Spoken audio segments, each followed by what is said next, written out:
Welcome back to Half the Battle. I'm your host, as always, Daniel Levy, your guest co-host, Andrew Gambas. Today, we're going to be talking about UFC Jacksonville, Josh Emmett versus Ilia Topuria, and it's going down this Saturday night live at the VyStar Veterans Memorial Arena in Jacksonville, Florida. You got two, I want to say, top five featherweights going at it. Topuria just got into the rankings, and I mean, man, he's making a big splash, biggest test of his career against a former title challenger in Josh Emmett, and questions will be answered. There will no longer be, is Topuria the real deal or not? We're going to find out Saturday night, Andrew. I'm looking forward to it, man. It should be a good card, especially for a fight night. No doubt about it. So as y'all know, we're not going to waste any time. We're going to break down the whole card from the main event to the first prelim. A little backstory. Actually, the last Jacksonville card, Andrew and I attended, and I actually got to meet you, some of your buddies, Lags, Bo, had a great time. Saw Ian Gary fight Darion Weeks, saw Peter Yan versus Aljo the second time. That one hurt my feelings. But man, every time they come to Jacksonville, it's action-packed. We saw Hamzat versus Gilbert Burns, and now we got this awesome card to look forward to, Andrew. Yeah, I mean, that was so much fun. Hopefully we can do it again someday soon. But yeah, I was at the Jacksonville fights last year with you, and then the year before when Usman knocked out Masvidal, and the whole place just went dead silent. So Jacksonville has delivered some great fights over the last few years. I'm expecting the same on Saturday. Well, let's get right down to business, Andrew, because in the main event in the featherweight division, we got Josh Emmett. He's 18-3, taking on the undefeated Ilia Topuria, who is 13-0. And currently, they got it. Ilia Topuria minus 310. The comeback on Josh Emmett is plus 260. So, Andrew, one of the many reasons I called you on to be on the show is because you have an 100% hit rate on Ilia Topuria fights. And I do as well. But difference being is you've bet on him on 100% of his fights, whereas I just bet him against Zalal and against Damon Jackson. And then I didn't bet any of his fights ever again. You've gone to the well consistently, back and forth every single time. But now we're dealing with a minus 310. The days of getting plus 160 versus Yusuf Zalal, the days of getting minus 200 versus Damon Jackson, the days of getting minus 200 versus Ryan Hall, they're long gone. Is there value at minus 310 in this spot against the toughest test of his career? Yeah, it's a great question. And, I'll revert back to the old saying about the worst part of any ride is when you have to get off. And I feel like I rode it to the top. Like you mentioned, I've bet on Topuria in every single one of his UFC fights from the start. Like you said, dog money against Zalal, minus 200 against Damon Jackson. I max bet him against Ryan Hall. I was actually at that fight. I even laid the chalk against Jai Herbert. I was big against him on Bryce Mitchell. But, yeah, I feel like minus 300 is probably about right here, just based on the fact that there's some question marks about his cardio in over 5 rounds. Josh Emmett's tough. He's durable. He's on the older side. He took a decent amount of damage, especially to the body in his last fight. I think Topuria is the crisper boxer. I think he's better jiu-jitsu. I just think he's a better fighter. But when I'm laying 3-1, I really need to see some massive discrepancies, which I don't really feel are here, especially given the cardio dynamic of 5 rounds. I'm not saying that Topuria does have bad cardio by any means, but when it's your first time in a 5-rounder and you're minus 300, that's already a lot of winning built into that 75% implied. So to me, the line feels about right. I tend to think Topuria is going to outbox him, finish him in the mid-late rounds. But yeah, he's my pick, but I have no bet on this fight. Curious to hear your opinion. Yeah, I mean, listen, Topuria is 12 years younger than Emmett, and it's crazy to think about Emmett being 39, just fought for a title, and we talk about it often. It's every fighter's dream to be a world champion, and when you finally make it to that pinnacle and you fall short, I mean, more often than not, they kind of have a letdown performance the following time. You saw it recently with Gilbert Burns. You've seen it just throughout the years so many times. There's plenty of examples. And, Josh Emmett, I mean, not only is he getting up there, I mean, he's closer to 40 than he is to 35. We're really at the end. But look, in this guy's prime, I mean, we're dealing with a guy who set the record, Andrew, for most knockdowns in featherweight history. I mean, whether we're talking about when he went out there against Felipe Aranches, knocked him down 4 times in one fight, and props to Felipe for not getting finished. The brutal Ricardo Lamas knockout, even against Jeremy, where he got slept, he still dropped Jeremy in that first round. The Michael Johnson disgusting knockout, drops Mirsad Bektik with a jab. 2 knockdowns against Shane Burgos, 1 knockdown against Dan Ige. Didn't knock down Kattar, but landed over 100 significant strikes against Kattar. And then the Yair fight was kind of where it all came crashing down. And honestly, it seemed to me like that Calvin Kattar fight was the peak for Josh Emmett. I mean, some people thought he didn't win that fight. I actually kind of thought he won it. I thought that Kattar was a big gun shy, rightfully so, due to the power coming back at him. I mean, this dude Emmett can crack. That we got to give him that. And he does have the wrestling background. I'm not as worried about that here. The only thing I'm worried about is this dude's left hook and this dude's overhand right. That's literally all I'm worried about. As far as cardio concerns, I mean, the only example we really have of Topuria fading was when he took a fight against Zalal on like a week notice and whooped his ass for 2 straight rounds and kind of, played it safe in the 3rd round. Like, people make it seem like he was on his way out, like 2 more rounds and Zalal was going to finish him. And that's complete horseshit, Andrew. 100%. And yeah, I mean, that was an overblown narrative for sure. Like, I thought Topuria won the 3rd round too, even though like he was a little bit gassed at the end. He also took that, like you said, he took that fight on short notice, and he was just getting over COVID too when he took the fight. So like, I kind of give him a pass for that one. But yeah, and then real quick, just the one Emmett fight I wanted to mention, which was just a sick performance. Remember when he blew his knee out in like the 1st round against Shane Burgos, and then like went on to win like a 15-minute? I remember watching that, just like, holy shit, this guy's built different. He really is. He's got that dog in him. And I mean, after that fight, he goes back out there. Over a year later, you saw what he did against Dan Ige. It was a close fight, but like, after a knee surgery against Ige might not win every fight, but Ige has got that dog in him, and Ige will be there with every single guy he fights. He might lose, but he's going to make it the whole 15 or the whole 25 minutes. Mm-hmm. And then like I said, the Kattar fight, I felt like that was the pinnacle. That was the final version of Josh Emmett. Another interesting thing I want to bring to the table, because someone brought up the Jai Herbert fight. And while I think it's a legitimate point, we're not going to sit here and act like that didn't happen. Yes, he got dropped by Jai Herbert. And honestly, Rick the Ruler, that's the guy that made the comment. I'll pull it up right here. Rick, that's not the only time that Topuria has been dropped. In Topuria's fight right before his UFC debut, he got dropped as well in a similar fashion how he did against Herbert. But he showed he's got that heart. He showed he's got that dog. He showed that you have to put this guy out to beat him. You're not dropping him is not enough. Putting him in a deep submission attempt is not enough. You must finish Ilia Topuria to beat him. And the reason that I think the Jai Herbert fight is important to bring up is because at the time when it happened, I was kind of like, well, man, he's getting dropped as a -500 favorite. What the hell? But like, dude, let's put context on it. That was up a weight class, and Jai Herbert is 6'1" and fights long. Like, and I'm glad we're bringing this up now, because this is the first time, I believe, in Topuria's UFC career, Andrew, he's going to have a height advantage over someone. I've never seen Topuria be the taller man, so it's actually kind of nice for him. And Emmett, yeah, he's got a 1-inch reach advantage. Basically, to me, the reaches are neutralized here, but finally, Topuria is going to be the taller man, and that's going to be really interesting here. So really, the only thing I'm worried about are the hooks of Emmett. Big left hook, big overhand right, an uppercut, whatever. I'm not worried about his wrestling. Like, I think what people fail to realize is that Topuria does have black belt level Brazilian jiu-jitsu, and Topuria, although he's, got some residency, I guess, in Georgia, not my Georgia, Georgia next to Russia, he's got a bit of that kind of like Russian wrestling style. And I don't want to be disrespectful by calling it Russian. Okay, Georgian wrestling style, whatever. You know exactly what I'm trying to say. This guy can wrestle too. Like, just because they see that flag from Spain doesn't mean that this is like Joel Alvarez where he has a 0% takedown defense.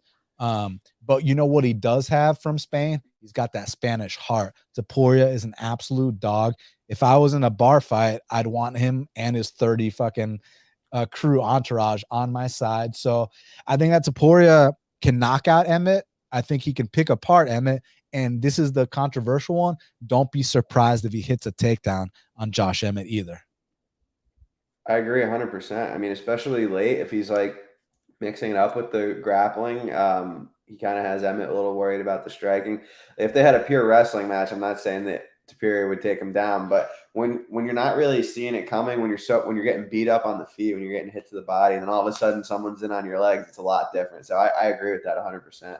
And then the last thing I want to point out too is because I guess the point I'm trying to make here is I think that Topuria is the more well-rounded, more versatile guy, because people are just looking at it as two short guys that throw big bombs. And sure, they do throw big bombs, but there's a lot more nuances in the game of Topuria. He's got a nasty choke game too.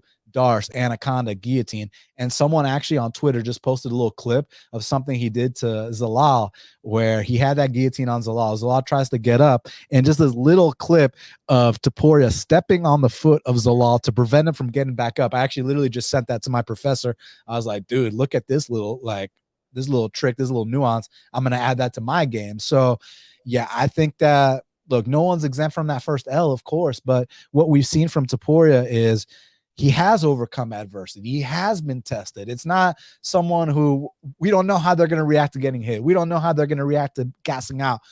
He's passed all these tests. He's crushed the grapes. Now I think he drinks the wine. I'm going Ilia Topuria here to get this big win. I like that saying a lot. It's funny. So before we move on to the co-main event, just got a comment here from Justin T. He said, "What up, guys? Just got my first stripe on my white belt. Thanks for encouraging me to get started, Dan." Hey, that's fucking awesome, man. Just keep going. It's a big journey, and you just got to show up every single day. Whenever people ask me, what do I need to work on? I mean, I might tell them certain things, but really all I tell them is keep showing up. That's literally all it is. Keep showing up. And I saw someone actually make a post about how that's the wrong attitude to say keep showing up, because that means that you might be half-assing it. And I disagree, man. I think you need to show up even on your worst day and just try your best. You know, like this is a marathon, not a sprint, literally. Like even as a purple belt myself, I'm still getting my ass kicked every single day, still getting pushed to the limit. So that's all it takes, Justin. So I'm glad to hear you're on that journey. I mean, Andrew can attest to it as a wrestler. I mean, you've wrestled over 100 matches and it never got any easier. You know, you just keep showing up. Yeah, probably over 1,000 or even more than that, actually. But yeah, exactly. There's a saying that just showing up is half the battle. Get it? Half the battle. Theme of this podcast. Yeah, show up, and obviously once you're there, you do your best. But just showing up's half the battle. So congrats. Yeah, and just one more thing. I do want to give Josh Emmett credit for this because I'd be remiss if I left this out. So I said I was most worried about the hooks, and I am, of course.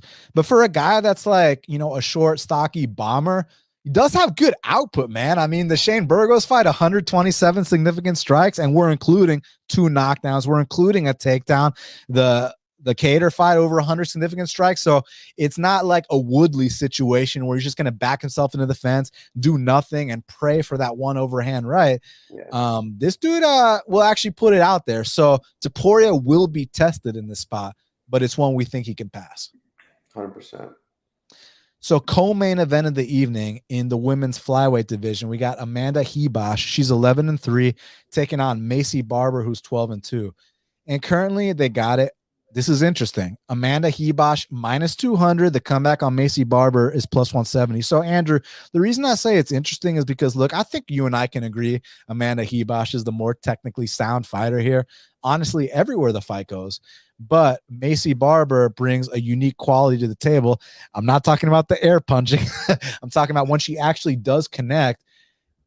There's more firepower than the average women's fighter. Like, we've actually seen her get standing TKOs. We've seen her drop women before. She's a physical young lady. So do you kind of view it more do you kind of favor more just the technical prowess of Amanda Ribas, you know, black belt in jiu-jitsu, striking is fundamentally sound, or is it just Maycee Barber kind of brooding it up? And before you answer, the big downfall of Ribas that has always cost her which is kind of a unique downfall in women's MMA. She doesn't have the best chin. Whether we're talking about Polyana Viana knocking her out on the regional scene in the first round, whether we're talking about Marina Rodriguez knocking her out, or whether we're talking about Verna Jandiroba wobbling her, there's been multiple instances we know Maycee can crack. What do you think? Yeah, so I think the biggest discrepancy in this fight is the grappling. I think Maycee Barber getting taken down 5 times by Andrea Lee was very telling, because having Andrea Lee on top of you and having Amanda Ribas on top of you are 2 totally different beasts. Like, I think if Ribas, I don't know how to say it. I'm American, so I'll say Ribas. If Ribas gets on top, I don't think Barber's getting back up. Like, I think a takedown is probably the round. I actually think Ribas could sub her from top position. Like, I don't think Maycee Barber is anything off of her back. Really, just the main concern is what you mentioned, like on the feet. Barber does have a lot of power for that division, and Ribas, I'm not in love with her defensive, her striking defense. So I think Ribas definitely justified favorite here. I actually even lean her at this current price, but I think she's liable to get cracked. I just don't think she's going to be able to keep this fight upright for too. I just don't think the Barber's going to be able to keep this fight upright for too long. So I think Ribas gets it done. Wouldn't be surprised if she finishes on the mat. Yeah, I was actually watching the Barber and Lee fight when it happened. I was at like a concert, but it was before the concert started, so I was like eating, and I was watching on my phone, and I was convinced Lee won that fight. When they raised Barber's hand, I was like, oh my God. And what's crazy was it was in Texas. You'd think the chick with the cowboy hat, the Southern girl was gonna get the dub, and nope. So here, I mean, listen, man, if you hopped in on that -145, you did your job. Now it's -200. Now I think it shifts to that dogger pass situation. But you know what you're getting yourself into. I mean, if Maycee Barber gets held down for 2 of the 3 rounds, you got no one to blame but yourself. But Maycee Barber is resilient. I mean, she actually won a round against the current champ, Alexa Grasso, in that 3rd round. And I'm just very curious if she can get off some hard shots on Ribas. How does Ribas respond to that? So physicality, power goes to Maycee, and just technical acumen and just smarts goes to Ribas. So it makes it a great fight. Pure pick Ribas, but I think at +170, it's dogger pass. Like I said, you got in -145, you did your job, but I mean, that's a big line move. So now I think it makes it a little bit different. And a lot of these women's fights have been very, very close. Even Ribas fights have been split decisions, man. Can I just say something like super like random but funny? Of course. I've never bet a Maycee Barber fight before. Like, for whatever reason, there's just some fighters I have a great read on and some that I don't. I've like really never been able to bet her fights properly. Like, or not even properly. I've never bet her fights at all. Like, I just look through my record, never bet on her, never bet against her, never bet an over under in one of her fights. Like, to me, it's just every single time it's been a pass. And this is like the first time, especially at that early line, like you mentioned, like -140, -150. Like, I definitely like felt strongly enough for a Ribas bet at that spot. And that's like the first time in her entire UFC career where like I genuinely felt somewhat passionately about taking a side, because up to this point, it's just been in one ear out the other for me when I'm taking in the information for her fights. I found her pretty hard to cap in the past. Sorry, I misheard you. Are you saying you got in on that -145? Yeah, I was able to get some. I didn't like track it or tip it or anything. I was able to just grab. I saw it was moving, and so I was able to just pick up a. Oh, you mean you're not out here posting lines that haven't been available in multiple days or weeks? Yeah, not like our friend. You mean I forget his name. You mean you're actually out here playing honestly, Matt? Well, it's surprising. It's surprising as some may find that. I am in fact doing things the right way. He's playing the game the right way, you guys. So featured bout in the heavyweight division, we got Justin Tafa, 6-3, taking on Austen Lane, who was 12-3. And currently they got it. Justin Tafa -180. The comeback on Austen Lane is +155. Look, you got to give both these guys a lot of credit. I mean, Tafa came into the UFC so green, 3-0, 3-1. Basically, people thought he had zero business there. And I mean, he's been, he's taken his setbacks. He's gotten back up on the horse. And what he brings to the table is he kind of has got that old school Mark Hunt style, man. I mean, kind of shorter for a heavyweight, big explosive left hooks in the clinch, breaks off with big elbows. You see the size of his legs. You know those leg kicks are on point. And when he closes the distance, I mean, he's got a knack for that walk-off knockout. And when you're talking about a guy like Austen Lane, I got to give him a lot of credit, man, because you know how we were talking about how Tafa came to the UFC like 3-0. This dude came in a Contender Series 4-0, fought Greg Hardy, got knocked out in under a minute, goes back to the regional scene, gets knocked out again his very next fight. And he could have just been like, you know what, this shit ain't for me. But since that point, I mean, he's gone on a nice little streak, man. I mean, he's won 8 of his last 9. Now, granted, the one loss, he did get stopped as well, so we know he is susceptible to being clipped. But this is a big boy, man. I mean, 6'6". He's got the 80-inch reach, so clearly going to be the longer man here and more experience as far as MMA, but not more experience inside the UFC's octagon. Also beat Juan Adams, but it took him until the 4th round to do it. But that being said, man, do you have pause when you see the minus? Next to a guy like Tafa in a fight like this with such volatility, either guy could hit the deck, or do you kind of favor his UFC experience here and think this is the caliber opponent that he can starch early? You could have stopped right after you said, do you pause after seeing a minus next to Justin Tafa? Because the answer is yes. I just not in the business of laying chalk on him pretty much ever. But I do think he's going to win this fight. You mentioned he's at a significant reach disadvantage here. He's Austen Lane, 80-inch reach, Justin Tafa, 74. Tafa, the younger fighter, though, he's definitely the bigger hitter. So I expect him to clip Lane at some point. It's tough laying chalk on him. Like I said, he has no wrestling upside. I actually think if anyone's going to mix in takedowns here, it's probably Lane. And just in terms of a minute winner, I'm not in love with Tafa, but I do think, like, when I see this fight playing out in my head, I do think he ends up hitting him fresh on the chin at some point. So I'm picking Tafa, but it's probably my least strong conviction on the entire card. And interestingly enough, he opened minus 220. So, there was some confidence on him in Vegas, but look, a little, line margins have tightened up a little bit, and for the reasons we mentioned, that heavyweight volatility, I also do lean towards Tafa. But you can't sit here, look me in the eye with a straight face and act surprised if either guy gets clipped in a spot like this. Even Tafa, who's been paying his dues in the UFC, he's still super green. He still had less than 10 pro fights, Andrew. So you're going to be seeing these leaps every single fight, but in a division like this, sometimes you flip a coin. And if we're talking in coin flipping terms, then you got to take the plus 155 on Lane. But I just don't know. I'm passing on this one, and I'm going to pick Tafa as well.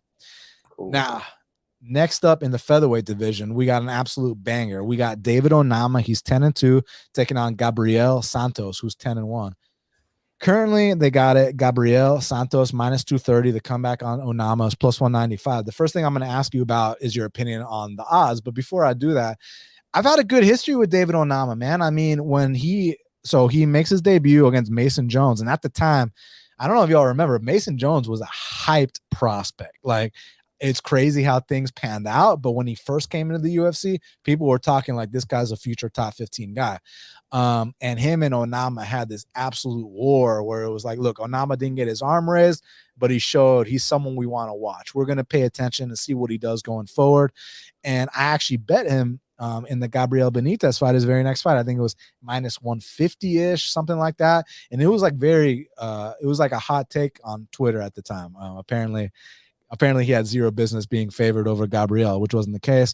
And then, so I bet him there. And then in the Landwehr fight, I bet Landwehr like plus 270. And my explanation was, if you can get me past this first round without getting knocked out, you're going to take over this fight. And I think a similar thing can happen here. Only difference is I think Gabriel is a lot more technically sound than Nate Landwehr. I think he's got more ways to win. And that's no disrespect to Nate the Train, who we all love.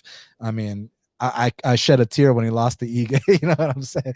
No, but if you want to see an incredible comeback, if you want to see what that true dog is, go on Fight Pass and pull up that fight between Gabriel Santos and Marcio Barboza.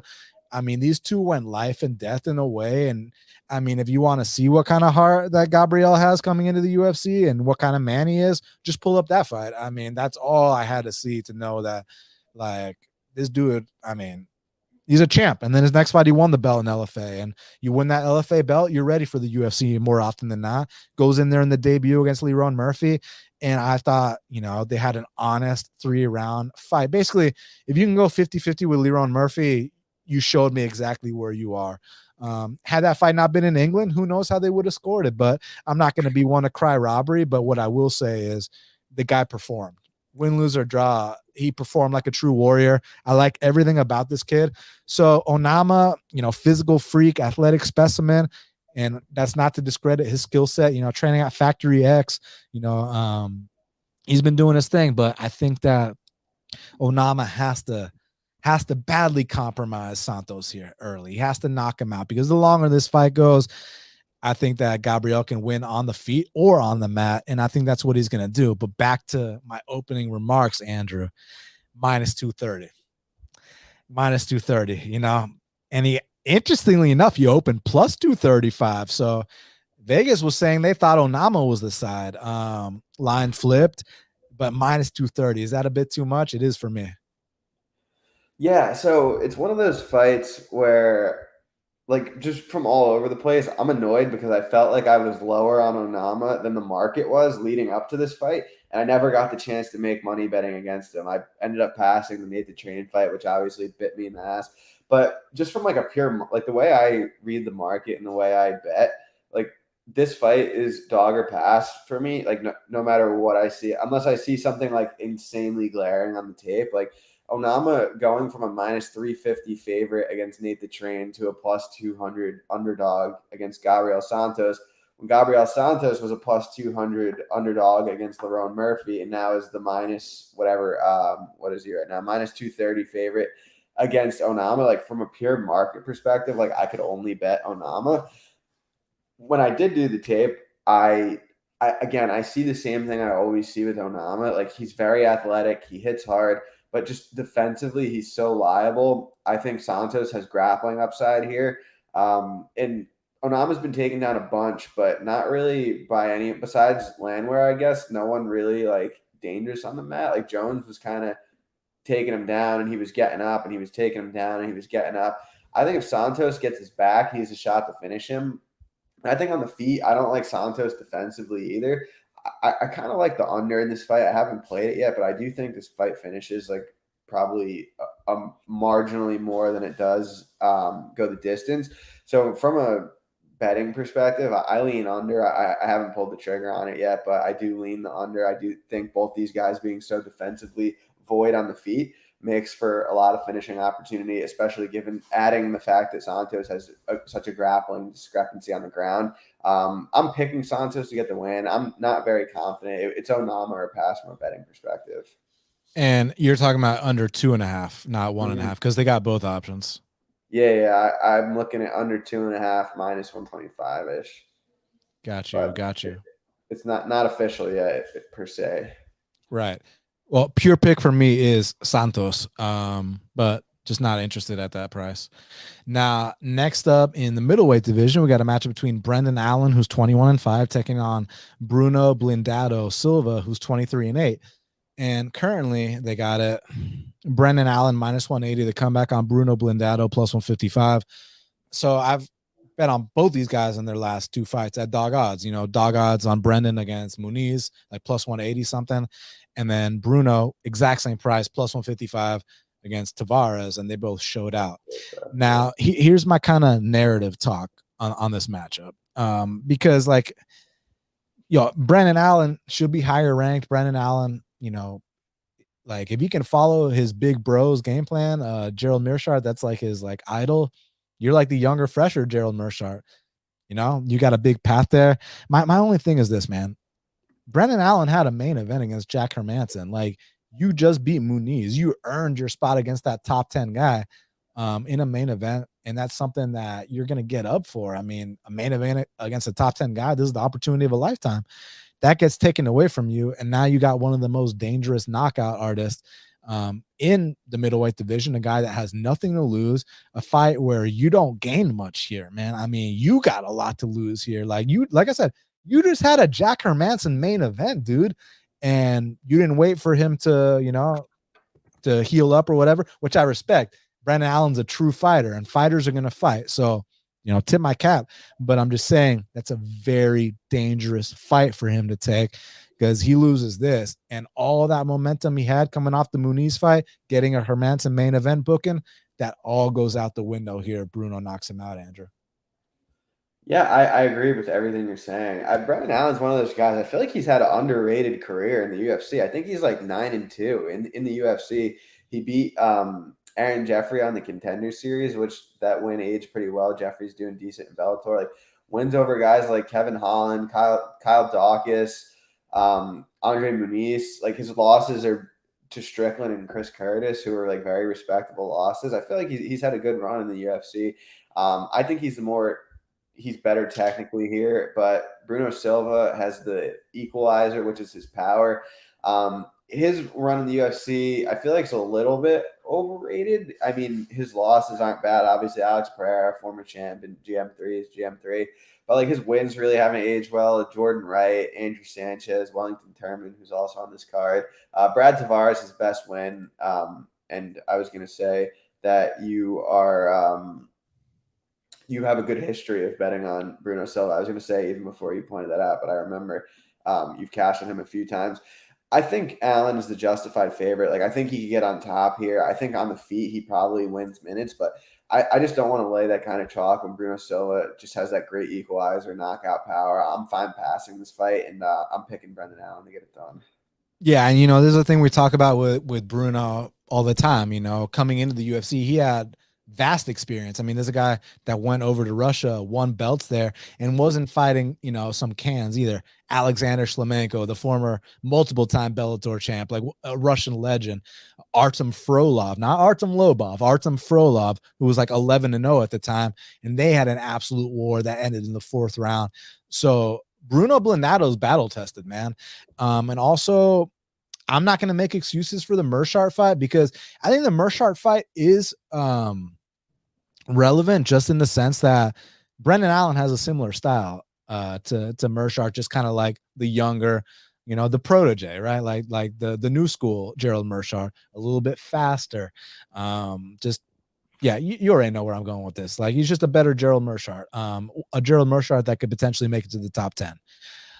So it's like, but it's just back to the narrative, and I hate always talking about narratives, but this is an important one. This is a letdown spot here for Brendan Allen, and that's what I'm concerned about. Like, dude, you had the division at the palm of your hand with that Jack Hermanson main event. You win that fight, you might be in the top 5. You might be one fight away from a title shot. Now you're taking a dangerous, unranked guy who's got nothing to lose. And Brendan Allen's been knocked out before in the UFC. Like you mentioned, the Strickland and the Curtis fights. Blindado has a long history of knocking out very respectable and notable opponents, not just Tavares, the Russians I mentioned as well, even his early UFC career, the way he did Wellington Turman, the way he did Andrew Sanchez. So if Brendan Allen, because like the thing with Brendan is, I think it's mental with him. Like when he's like, I don't know if you remember, like it's easy to just talk about the knockouts, but like when he fought Chris Curtis, guess who was in Chris Curtis's corner? Sean Strickland. Guess what Sean Strickland does? He talks shit. Guess who was talking shit to Brendan Allen throughout the entire fight? So as a result, Brendan Allen's head's not even the fight. He's like talking to the corner while the fight's going on. Like, so, I felt like his head wasn't there. Not to make excuses for him, but I'm just saying he's a guy that you can mess with mentally. Now, luckily, there's a language barrier here, and you won't have Sean Strickland in the corner to talk all kinds of crazy shit. Like anytime Brendan Allen did something to Chris Curtis, Sean Strickland would immediately be like, "Oh, he's got nothing for you," "Oh, that's all he's got," or "He doesn't like that. He doesn't like that, Chris." Just messing with his head a little bit. Here it's going to be the Brazilians in the corner, so they're going to be like, "Hey," and all that. But look, all bullshit aside, Brendan Allen is the more skilled guy here. He should be favored, but I don't see any value at the -180. It's a dangerous fight for him. It's a possible letdown spot, so I think this is a dog or pass situation. Am I willing to take the shot? I don't know, but I'm going to pick Brendan, but I hate this price and I hate this fight for him. Yeah, agreed. Can you highlight that comment really quick just so I could say something? Do we really have to bury this guy right now live on a Wednesday afternoon? All right, you're right. Go to the next fight. Because if you had something funny to say, I had something really funny to say, and I don't know if I want to make someone cry today. So we'll just, hey, we're just grateful you're here checking out the show, man. So thank you very much. Now, next up in the welterweight division, we got a matchup between Neil Magny, he's 27-10, taking on Phil Rowe, who's 10-3. Currently, they got it Neil Magny -160. The comeback on Phil Rowe is +140. So Andrew, it opened a -110 pick'em, and Magny got a little steamed here. People are saying it's going to be an easy fight for him. What's your opinion? Yeah, I think I was probably behind some of that Magny steam. I like him a good amount here.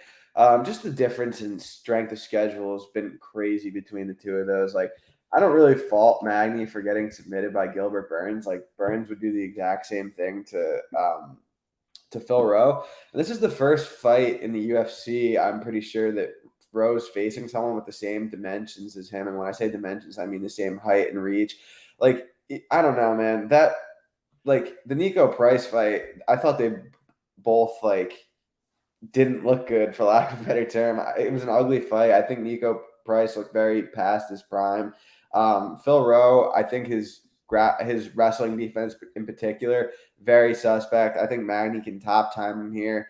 I mean, he was getting taken down and held down by Jason Witt, even Orion Kosei, like guys who just are nowhere near the level of Neil Magny. And I feel like Neil Magny is one of those guys. He does his job against the guys he's supposed to beat. Like, you very rarely look at a Neil Magny fight and say, okay, he was supposed to beat this guy and lost. Like, his losses are to Gilbert Burns, who's a former title challenger, Shavkat Rakhmonov, who people are calling the next big thing at 170 pounds, Michael Chiesa, who's just a phenomenal grappler. And, like, you could even keep going back to, like, 2016, 17, 18. It's like RDA, Santiago Ponzinibbio. But when he fights these guys like Anthony Rocco Martin, Li Jingliang, Robbie Lawler, Max Griffin, D-Rod, like, he beats that tier. Like, he beats that mid-tier, and even upper mid-tier he has wins against. Like, I would even say that, like, you could call D-Rod and Jeff Neal guys that are, like, upper, like, closer to the upper tier than they are to the middle tier. But I just don't think Phil Rowe is that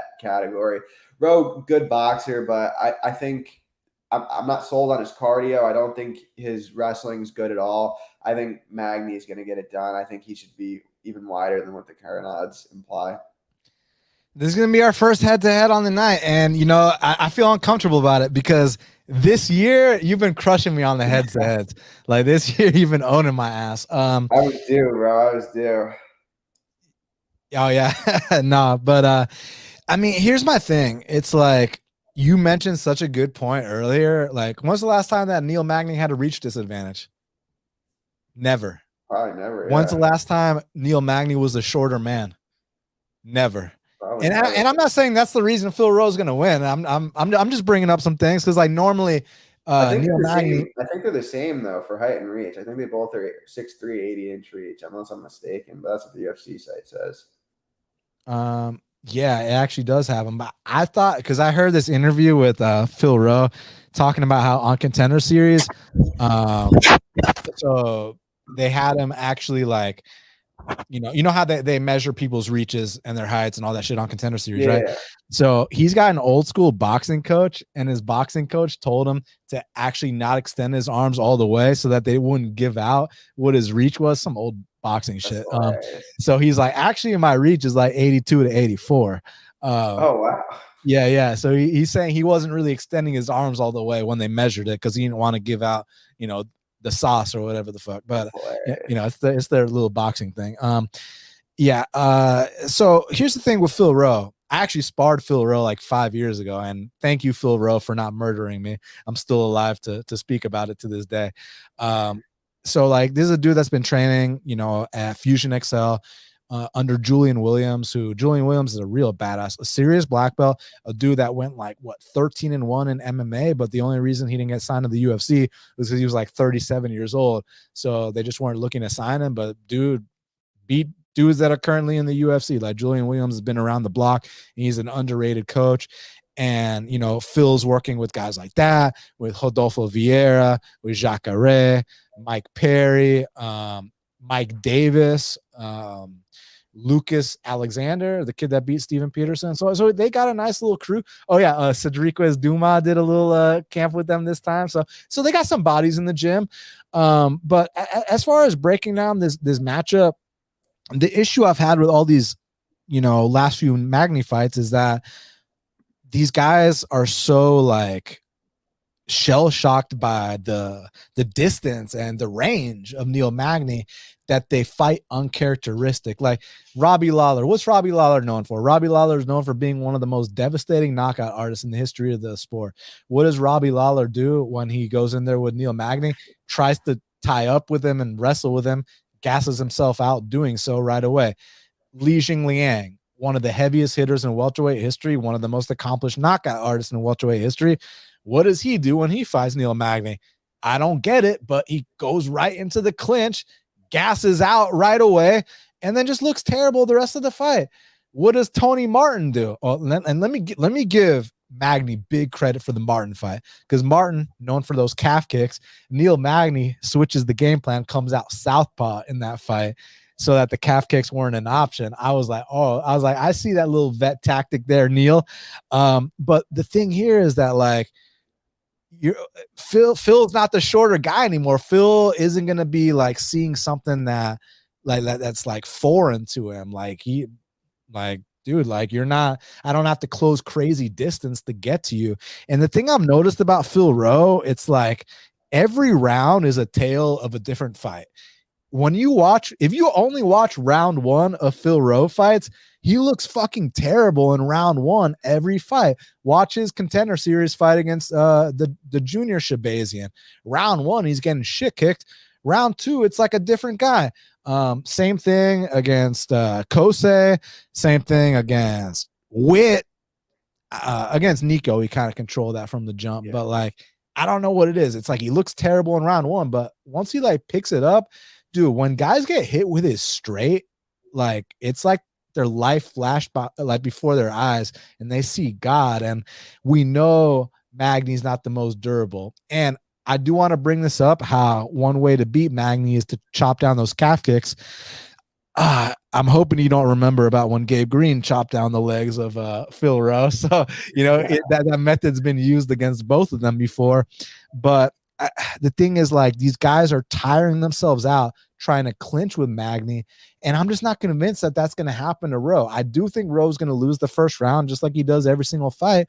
But I think when he finds his range, I think he might be able to hurt a guy in Magny who's been knocked out on multiple occasions, who's actually been submitted on multiple occasions. Rowe is a black belt, and not just a black belt that rolls every day with Rodolfo Vieira, with Jacare Souza, a guy who I'm pretty sure he competed against Gordon Ryan in pure grappling. Now, granted, he got killed, but the fact that he's got the balls to go in there with the fucking best, like, he's testing himself. He's kind of on the upward trajectory, whereas we've already seen the finished product of Neil Magny. And while you do bring up great points that Jeff Neal, D-Rod, all these guys are far more accomplished than Phil Rowe, I mean, I'm not going to, why would I argue with facts? I wouldn't. But what I would say is Jeff Neal has not been the same guy since he almost died. Like, period. Like even the shaft calf fight, like, comes in 175 pounds, dude. Like, come on. Like, that's not the same Jeff Neal that prior to when he almost died. What was the other? D-Rod.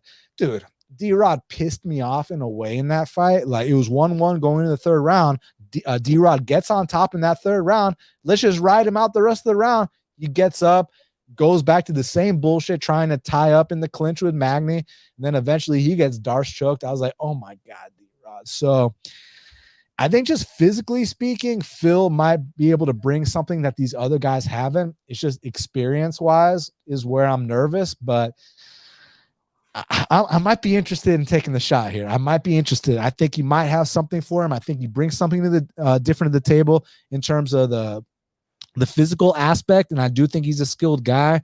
It's just, I got no one to blame but myself if Neil vet lessons him. We know that's a possibility here, and everything you said is 100% true.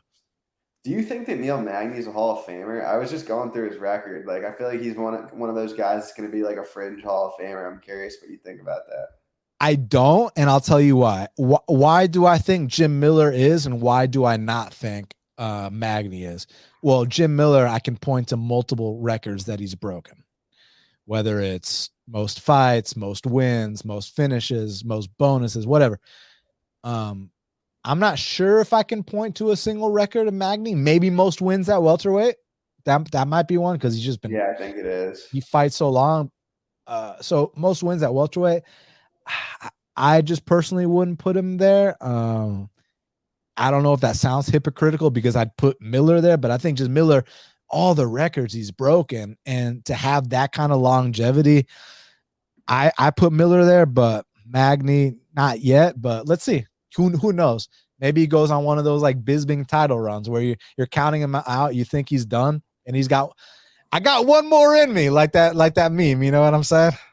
Yeah, yeah. It's funny because he has wins over guys like Robbie Lawler, Carlos Condit, Kelvin Gastelum. Like he is some solid wins. I mean, I know like the Lawler fight, for example, wasn't in his prime, but in terms of resume, like he'd be like right on the line for me. Like that's why I was curious your opinion because I don't really feel strongly about it one way or the other. But maybe he rips off 3-4 more wins. But he has 20 UFC wins, which is like pretty crazy. Like very few people get to accomplish that feat. So it's impressive nonetheless. Definitely some kind of veterans award wouldn't be, you Yeah. know. But someone had a question for you. How do I get that Gombis closing line value Lou is always talking about? That's a hard question to answer. It's a combination of things. You have to. The simple answer would be to just follow my picks. I don't know how else to say it better than that. But the long answer is to kind of get good at reading the market, understanding trends, knowing which books are indicative of which way the market's going to move. Obviously, if you are a sharp originator, you probably are going to be on the side that's getting CLV most of the time. So just kind of knowing what the right side is, whether that comes from having a good eye for it, which most people don't have, or being able to read the market, trends, etc. And yeah, just it's a lot. It's like a formula, like a potion. Like it's a lot of stuff that goes into the equation. But I would say just kind of focus on getting better at reading the market, understanding trends, looking for certain tendencies. Like there's certain types of fights where certain people get bet. Like I can't give it like super straight, but yeah, hopefully that helped a little bit. I don't know if it did at all, but yeah, those are the things I look for. So next up also in the welterweight division, we got Randy Rude Boy Brown. He's 16-5, welcoming Wellington Turman to the welterweight division. He was 18-6. And currently they got it Randy Brown -220. The comeback on Wellington Turman is +185. So this tends to be the normal Randy Brown price in fights like this. You know, when he's not fighting that hot prospect, he's usually a -220, -2 something favorite. So what do we expect from Wellington dropping down to 70s? I mean, we know what he brings to the table. Good jiu-jitsu, physical guy, trains with Glover and Alex Pereira, you know, got good people around him. Seems like a good kid, super young. And I felt like in some fights, it seemed like, you know, he was starting to put things together, but, you know, there's been a couple hit or miss performances, but even like the last one against Petrosky, like I thought that was just more due to Petrosky just being a ridiculous dog, man. Like that dog that Petrosky had, like in that second and third round. Because I sent that video, my buddy, I was telling you about Travis Sheeha, D1 All-American. I think either him and Petrosky were on the same team or they wrestled against each other. So whenever Petrosky's fighting, we're always kind of like, you know, chatting about it. And I was blown away by his performance against Turman. And I sent it to Travis. I was like, let me know what you think. So round one happens. He's like, what's so impressive about this? I was like, just keep watching. Just keep watching. And then the things he was doing to a black belt in the second and third round, I mean, he sent him out the weight class. So here, completely different. Randy Brown, not a former D1 wrestler, not a black belt. And actually, he might be. I think he's a brown belt or a black belt. So take that back. But Not a D1 wrestler. I will not take that back. But Randy, we know what he brings to the table. He's a guy that's always been, very gifted, a guy that's always been, I think he's been skilled. I think he's been developing, and he's kind of been learning on the job since he got to the UFC. Like, he was always like that 6'4", long striker. And man, he's styled on certain people, but, a little bit on the greener side, kind of had to fix a couple things. And now he's an established vet of the sport. He knows what his game is. It's just, certain things, whether questions about his chin, questions about the durability of him taking leg kicks, questions about the takedown defense, and sometimes questions about him being a little bit arrogant when he fights. He likes to showboat a lot. He likes to play games with his opponent. He was even doing that his last fight against Dilla, and he got caught as a result. If you actually go back and watch this finishing sequence, don't just watch the choke. Watch what happened prior to the choke. Randy, I think he landed something, then he did like his little cute dance, and then he gets clipped right away and doesn't recover. So Randy will fuck around in fights, and laying a price like this, I don't want a guy that's going to put his hands behind his back and a guy that's going to just be cocky and give you every opportunity to beat him. If I know Randy's, going to fight smart and not, fight with his ego, I think he should be able to take this. But stylistically, it's interesting, and Wellington dropping to 70s is interesting as well. So what do you think? Yeah, I think you nailed that breakdown. Like, just the question marks between Turman coming down in weight and Magny, I'm still on the last fight, and Randy Brown coming off of getting finished by Jack Della Maddalena. It's enough for me not to want to lay a big price tag. That being said, I do think Randy Brown's the more skilled fighter, so I am picking him to win this fight. You mentioned he's a long striker. He has good jiu-jitsu. He's one of those guys he just doesn't really have many holes in his game. But he's also not the type of fighter to really separate himself to the point where you're wanting to be laying big price tags on him. So the fight's an all-around pass for me. But, yeah, I'm picking him to get the win. You're picking Randy? Yep. So this next one, I'm very excited to talk about. So everybody smash the like button. And if you're not subscribed, please subscribe. When this is over, leave me a comment. And then also follow Andrew at Bets and Picks MMA. Now, next up in the lightweight division, we got a matchup between Mateusz Rebecki. He's 17-1, taking on Loik Radzhabov, who's 17-4. Currently, they got it. Mateusz Rebecki minus 150. The comeback on Loik Radzhabov plus 130. And I'm gonna keep it 100 with you, man. I like Rebecki in this spot a lot, and I'll tell you why. I think that Rebecki is getting unnecessary heat for his last fight against Fiore. Like, when you beat the shit out of someone for 3 straight rounds, and the criticism is that you didn't finish him in a minute, that's what we're going to hold against him. Like, I saw domination. Yeah. Did he gas? Yeah. He gassed from beating the living shit out of a guy. And not to mention, and we got to bring up, like, Fiore was like running away too. Mateusz is a smaller guy. Like, not only are you beating this guy's ass, but you have to go track him down because he doesn't want to, he didn't want no part of you. Like, so I would not hold it against him not finishing that guy at all. Because, like, yeah, Fiore might not be in the UFC anymore, and he might not be good, but what he is good at is good at getting his ass whooped. He's kind of one of those durable, Gumby, long-ass guys, that scarecrow kind of guys that, yeah, he's not going to offensively do shit, but he's not going to get finished either. You just beat his ass for 3 straight rounds, and it's tiring as fuck to beat someone up, man. I mean, like, do you remember Shane Carwin, Brock Lesnar? I mean, what happened there was Shane Carwin gassed from beating the shit out of Brock Lesnar. Eventually, it's like, Jesus, what do I got to fucking do to this guy? And, like, even with all that being said, Rebecki never took a step back. Rebecki, and the one time he got taken down, popped right back up. I mean, like, was held down for like less than 2 seconds. So, I mean, I think that this guy is a fucking cocked fucking just stud that is going to be a wrecking ball for a lot of people to deal with. And I respect Radzhabov. I mean, this guy prior to the UFC paid his dues in PFL, got wins over respectable guys, Chris Wade, Pat Sabatini. I mean, kid, you earned your UFC spot. And that fight you had with Esteban Ribovic, I love it. But the thing is this. when you're talking about gassing via beating someone's ass, let's talk about it in both these instances because similar things happen, but there were some key differences. Here are the key differences.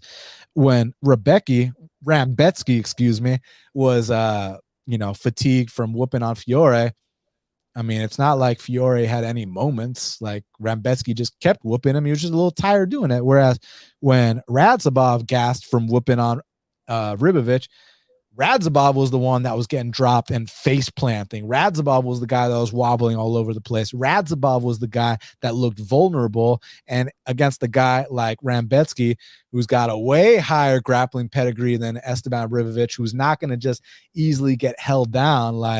And I say easily held down, Ribovich got back up 11 times. Like when you look at the stat that says you took him down 11 times, that might be impressive in the sense that I love guys that can attempt takedown after takedown after takedown, but you also have to put context that, well, if he took him down 11 times, that means that the guy also got up 10 to 11 times, right? So let's just get that out the way. So yeah, I mean, I think that Radzhabov is a respectable guy, but I think that Rambetsky's just kind of more physical. I think he's just got that motor. He's just going to keep going. I think he's going to kind of run him over. And I think the guys that came in at so it actually was like minus 220. Then it went all the way down to minus 125. Y'all that got in at minus 125, y'all did a fantastic job. And I'm going to just keep it frank with you, like I always do. I think there's value at minus 145. I think there's value at minus 150. I respect Radzhabov, but I think this is a buy low spot on Rambetsky. Like Rambetsky what was his line against Nick Fiore? -6, -5, whatever. Even his fight on Contender Series, like big favorites. And this is an experienced guy. This is a guy that's been 5 rounds on this regional scene, fought tough competition outside the UFC. So I get minus 145 here because he beat the shit out of someone for 3 rounds instead of finishing him in 60 seconds. Like, that's why I get a discount. I'm not getting a discount because he lost a close fight or something. I'm getting a discount because you 30-25 the guy instead of finishing him in the first minute. I'm on Rambetsky here, and I will move in at some point soon.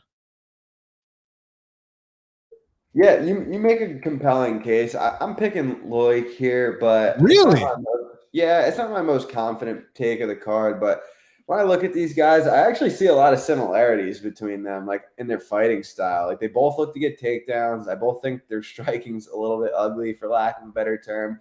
I think Rebecki's a little bit hittable. I do think that Loik has better wins. On the Rebecki side, I like the way he goes to the body. That's my favorite thing he does on the feet. And like I said, both these guys, I'm not sold on either their cardio. It's funny, like I do see a lot of similarities between them, but I do think I guess I'll say that Loik's a little bit better of a striker. His wins are a little bit better. So that's kind of why I'm leaning him. Obviously, even though Rebecki did beat up Fiore very bad, it's not like it's a notable win. Like it hasn't exactly aged well, if that makes sense. So yeah, I'm picking Loik. It's not my most confident take on the card, but I mean, but you talk about how Rambetsky gets hit a lot. Facts, he does, but like Loik was like face planting is 100%. I'm not denying that for sure. But I actually think they're very similar fighters in a lot of their strengths and weaknesses. I see that. I see the similarity, but I think that just like physicality wise, and if both guys are tired, I just see like Rambetsky, like he's gonna push on that pedal even if he's tired. And back to the Fiore fight, it's not about the opponent. We know Fiore sucks. That's not that at the UFC level, guys. I'm not saying I'd beat him. I'm just saying UFC level.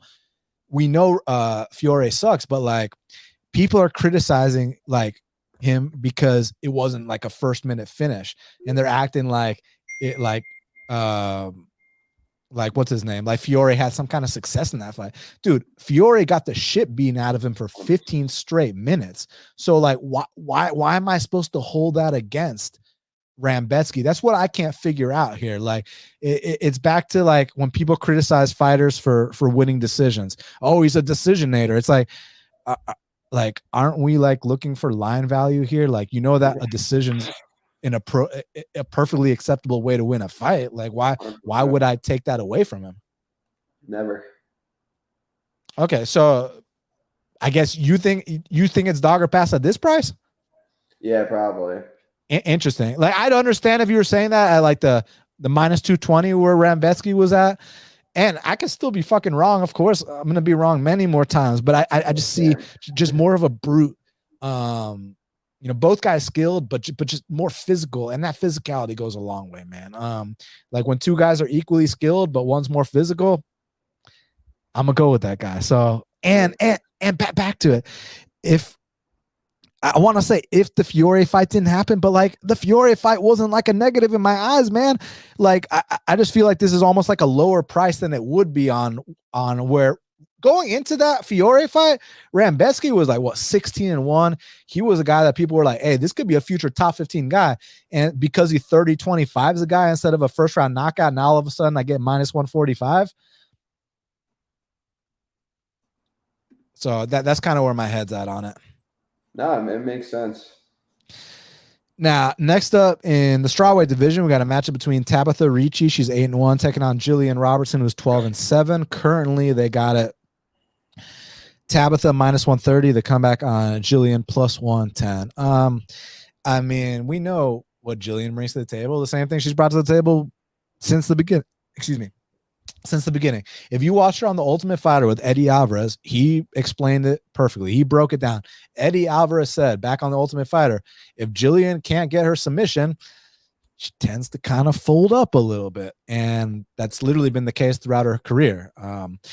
And here she's taking on, maybe some jiu-jitsu credentials have been overblown. We're not dealing with Mackenzie Dern, but we're still dealing with a legit black belt and someone a little bit more physical.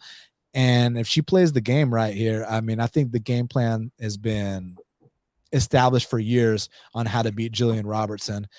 And this is someone that can survive on the mat if it even gets to those bad spots. So I think that actually Ricci can kind of wrestle in reverse, keep the fight standing, light her up. If she feels so inclined to make a point and take it to the mat, I think that option's there. But why give Gillian a chance to win the fight? So I just see more paths for Ricci.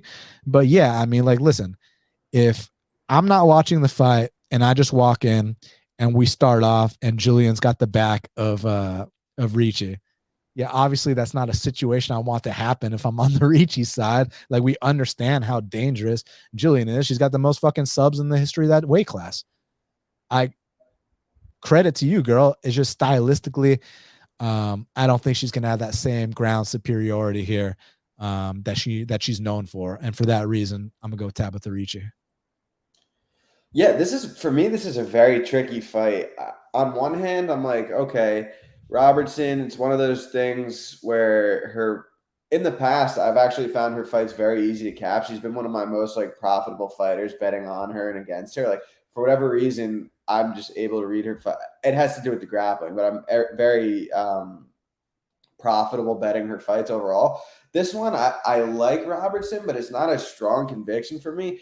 To me, it comes down to like, okay, Ricci's never really been tested defensively grappling. Like, she took down Oliveira, Jessica Penne, Poliana Viana, like girls that can't defend a takedown or don't, like Poliana Viana didn't want to defend a takedown. Like, for example, she was fine being on her back.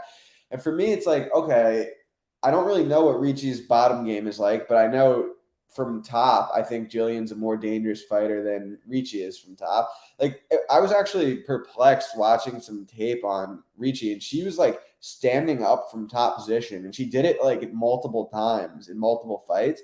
And for me, that's like a question, not even a question mark, but more of a red flag. Like, if Robertson gets on top, she's going to punish you.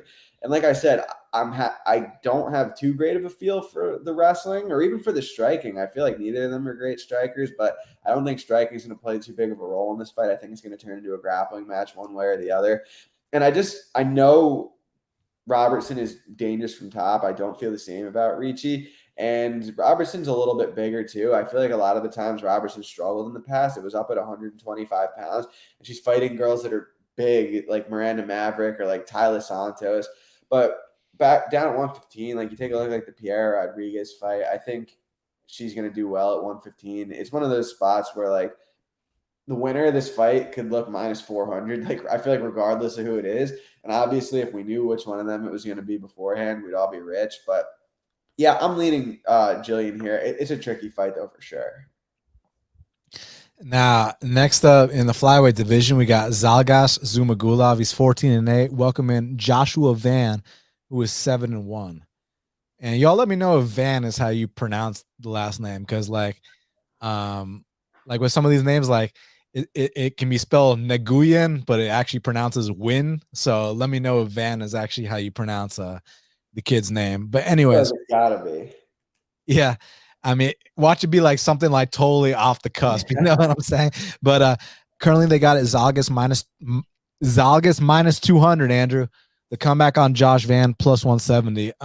Listen, man, Zhalgas is a guy I've criticized since day one, even prior to him coming to the UFC, because like if you watch all his fights, like back in Russia, which great regional scene and tough competition. We got to give him credit. I mean, he was in there with Tagir. He was in there with Tyson Nam. He was in there with Ali Bagotinov. But man, I felt like he lost like all those fights. And the interesting thing is now he's coming to the UFC and he's finally losing all the close decisions that, you know, that he wasn't losing back in Russia, which we thought he should have lost. And interestingly enough, I talk about this every time Zhalgas fights. I'm like the only person on MMA decisions that scored both the Molina and the Johnson fights against Zhalgas. And I stand by that to this day. I ain't going to participate in no groupthink bullshit. I mean, what I saw in those fights was I saw Molina triple a man up on strikes, and I saw the Johnson fight's a little bit closer, but if you watch it and you pay close attention, most of Zhalgas shots are swinging at air, hitting the shoulder, hitting the glove, whereas when Johnson had his moments, heads were getting popped back. You'd see some bigger reactions. So I kind of slightly edged it for him, and I stand by that. And then I even cashed on Paiva against him, a fight that people say he got robbed there too. It's like, nah, bro, he didn't get robbed. He fights close with everyone. And the thing I said coming into the UFC is this is a guy that can get bullied. He's too small for the flyweight division, which is crazy because there's no atom weight at the UFC. He's tiny. He's an older guy. As a man, I respect him. Dude's got like 6-7 wives. So I mean, like, hey, if my boy Zhalgas wants to hang out, I'm down anytime, man. Like, we'll go out and we'll have a fucking great time. But as far as backing him at the betting window at minus 200, when I mean, the only time he's won in the UFC, he destroyed the worst guy on the roster at the time, Jerome Rivera, who ended up going 0-4. And if you count Contender Series, Jerome Rivera won one of the biggest robberies in Contender Series history against that kid Lazy Boy. I hope we see that kid at some point again. I don't remember that one too. I was at the Zhalgas versus Rivera fight. Isn't it crazy that fight was at like one? I'm pretty sure that fight was 145. Yeah. Oh shit, that's true. And wasn't that the same night? Didn't Connor fight that night? Yeah, I think that was the third Poirier fight, if I remember correctly. Okay, man, that must have been crazy. So now to Josh Van. Dude, I'll tell you what. Okay, look, he's only 7-1, so he's green, but I see things I like. I like the athleticism. I like the killer instinct. I like the ability to create opportunistic finishes. One thing I heard about, I heard an interview with Mike Malott, who actually I've been gaining a ridiculous amount of respect for, and I'm starting to think that maybe he actually is a legit prospect, because that shit he did to Fuga, man, I was like, God damn, like, that was like a beautiful performance. I was like, okay, maybe I was wrong about this kid. But he was talking about how it's about creating the finish. It's not about expecting it to come to you or any shit. It's about going out there and making it happen, creating it.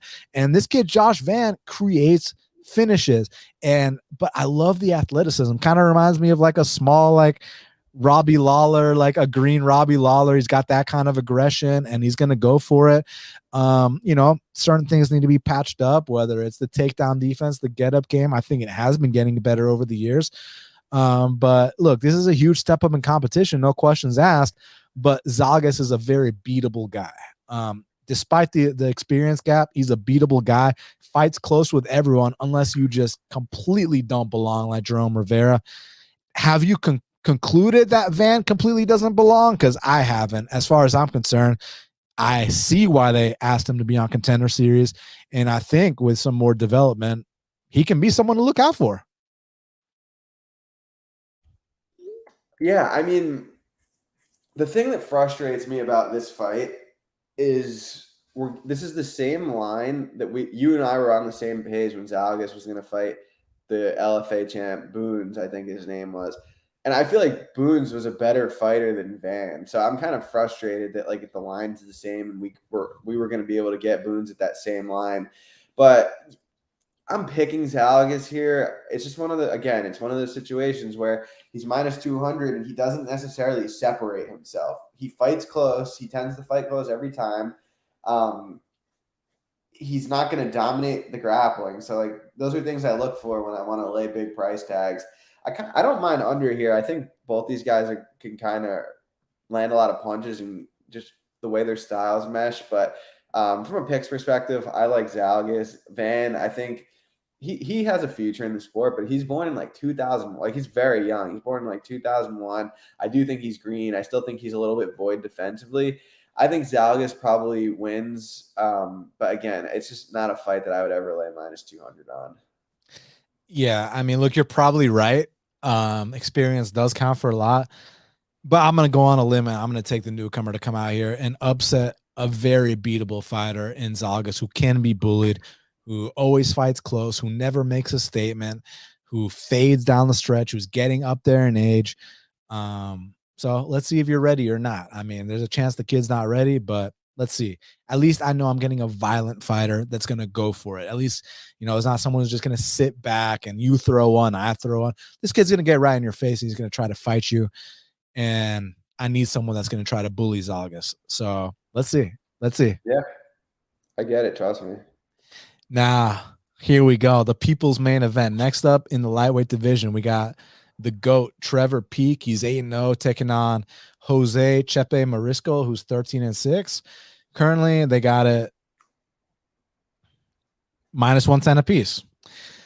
So I just want to do some quick housekeeping notes. You remember how early on in the show, I was talking about how I cashed Topuria plus 160 against Zhalal in his debut, which seems in hindsight craziness. We've talked about these things often, the Barella versus Tyler Santos, how you get this price one time, and if they ever ran it back, 10 times, you'd make that same bet over and over.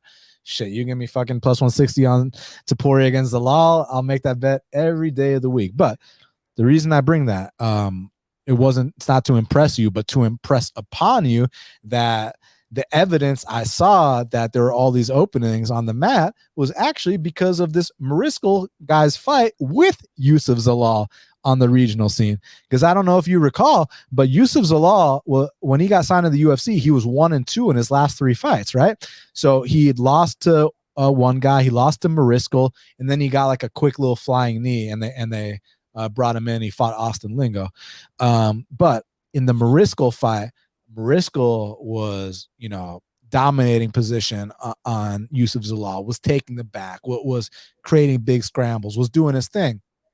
So right then and there, I was like, well, I just saw everything I needed to see to confirm that this kid Topuria is going to do similar things, and similar things he did. So so thank you, Chepe Mariscal, for, helping me, finalize that Topuria plus 160 bet against Zhalal. So I'll always have a soft spot for Mariscal. And this is a guy that's paid his dues, Andrew. I mean, been in the LFA for so long. Beat UFC guys that are Pat Sabatini, beat Sabatini back in 2018, beat Yusuf Zhalal.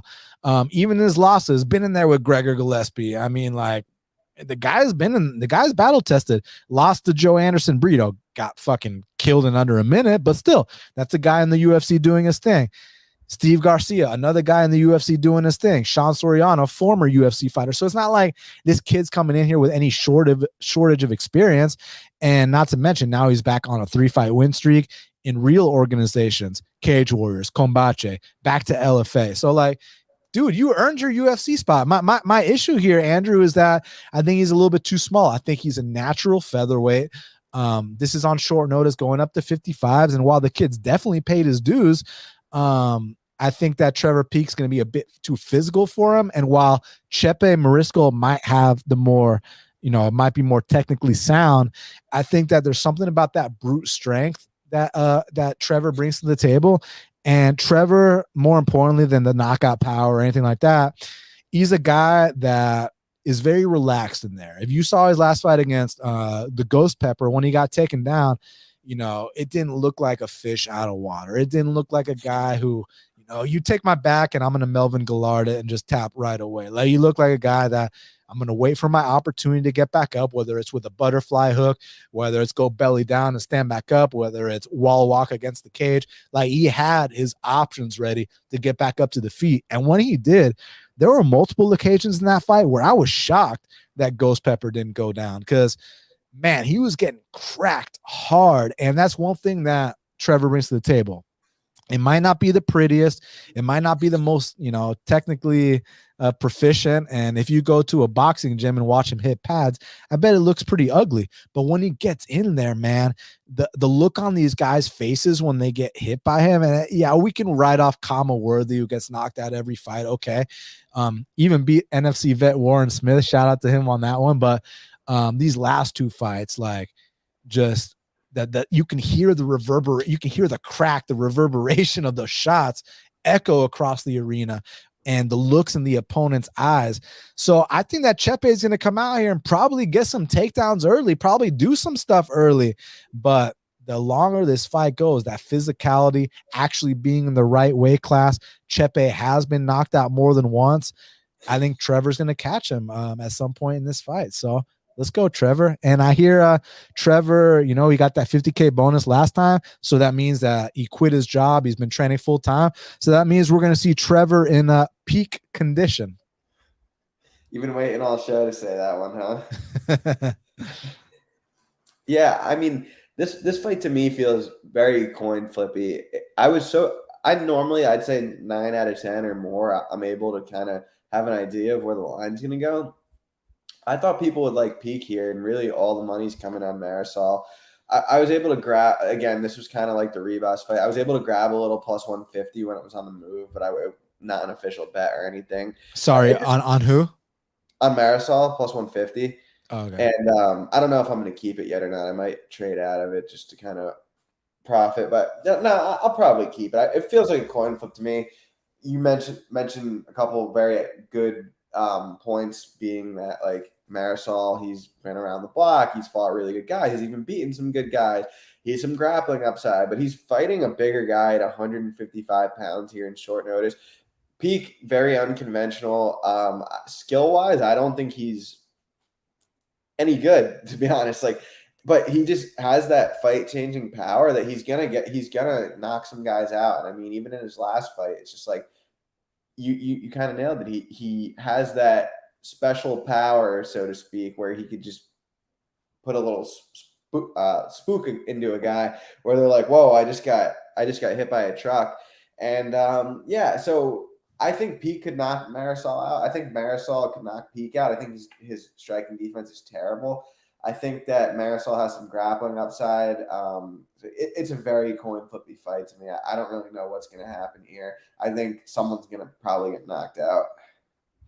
Now, next up in the featherweight division, we got a matchup between Jamall Emmers, he's 19-6, taking on Jack Jenkins, who's 11-2. Currently, they got it Jamall Emmers minus 210. The comeback on Jack Jenkins is plus 180. And I'm gonna let you go first because I have a suspicion that you may. And we just so everyone knows, Andrew and I usually do talk a lot about like our picks and stuff, but for this, since we were doing the show together, we haven't discussed any of our picks on this fight because we want it to be natural on here. But knowing Andrew, why do I have a suspicion that you are on this fight? I don't know why you have that suspicion, but you're correct. Emmers minus 160, minus 165 is my biggest position on the card. I think he's a really rough matchup for Jack Jenkins, a guy who I was actually, I'm all stuffy. He was a guy that I was actually very high on coming out of Contender Series, or even coming into Contender Series. Like, I bet him in his Contenders fight. I almost even laid big chalk on him in his last fight. Like, he got a clean win there. I laid like minus 300 on him. Yeah, and I mean, he was a deserved big favorite for sure. But he's at a 6-inch reach disadvantage here. He's a less athletic guy. Jamall Emmers has fought and beaten way better competition. I mean, he's a wrestling background. He's a talented striker. He's the bigger guy. I think this is a really rough fight for Jenkins. I mean, he was fighting a guy who no disrespect, is more of like a regional kind of journeyman type guy. You're getting a guy in Jamall Emmers he's a very, very good fighter. If you look at what Emmers is capable of, I mean, he outlanded Giga Chikadze, who's known for being an extremely talented striker, at distance when he fought him. I mean, he fought a debut in Ashkabab, who was very hyped up, and he kind of just shut him down for 15 minutes. He goes out there against a guy like Vince Cachero, who is probably on a similar-ish tier to Jack Jenkins, and he just does what he's supposed to do.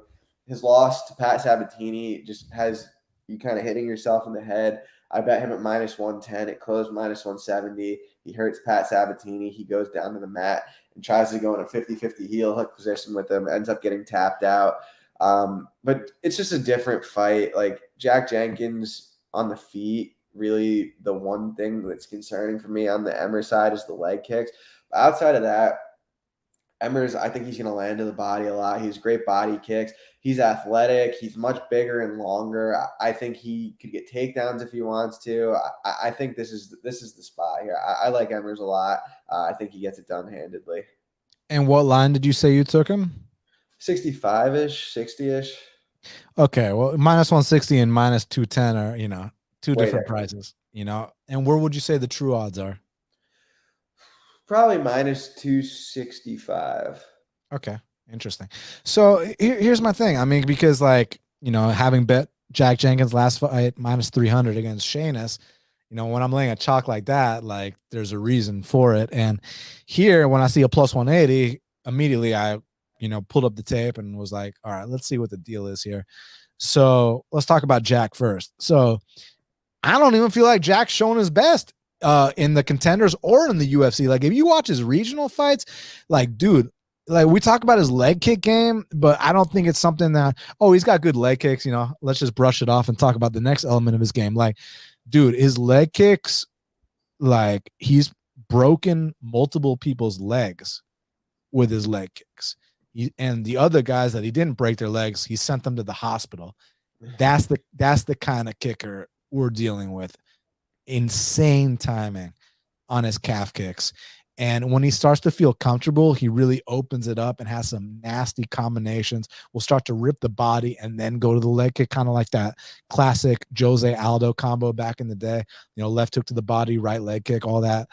And we saw in Contender Series that the kick and grapple too. I mean, I don't know if he didn't feel comfortable striking with that guy. He's kind of going in there with like a wild Latin fighter who like throws flying knees and spins and shit. Maybe Jenkins just felt more comfortable wrestling him, but make no mistake about it. This guy deserves to be in the UFC and he's here for a reason.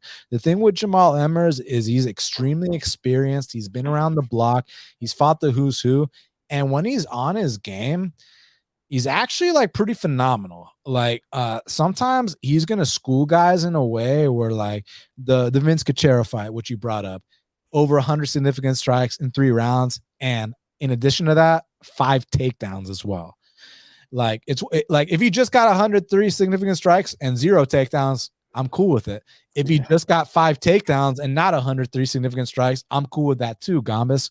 When you combine the two of them, that's a dangerous combination. He's a very long guy for the weight class, and he's starting to feel more at home inside the UFC's octagon. So I think at his best, I mean, this guy, like skills-wise, I think he's top 15. It's just there's been certain things mentally that have maybe held him back in the past. Not just in the UFC, even on Contender Series, like the Julian Erosa fight.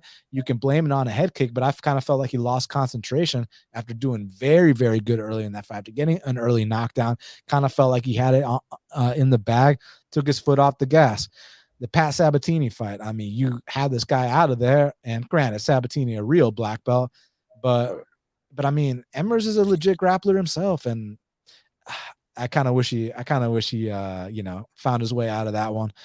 By find his way out of the submission, not find his way out of the fight. But in the Ashkabov fight, look, he beat a fucking 23-0 Russian. That's amazing.